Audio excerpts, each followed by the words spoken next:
nakaupo yan. Dinidikit ang pisngi sa desk. Kinakamot sa ulo. 1 to 30 lang. Masakit ang ngipin. Mapantay ng balikat ang tuhod. Nakaupo yan.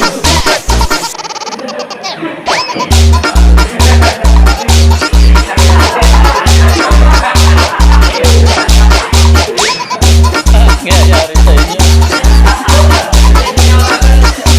Ay.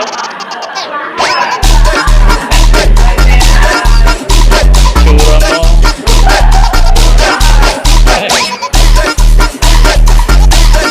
Hindi mo kasi yung pinapasa mo.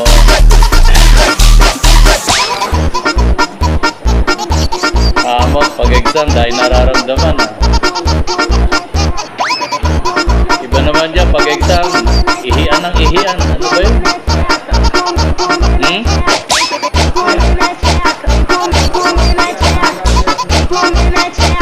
Oh? Sino? Pumasok. Nainamoy eh. Mapas. Sabihin, pag may umihing isa, paglabas, papasok yung gwardiya na babae. Aamoy-amoy doon, baka may sinindihan. Yun. At bakit sa CR lang ng lalaki? Magtino kayo. Nasa inyo.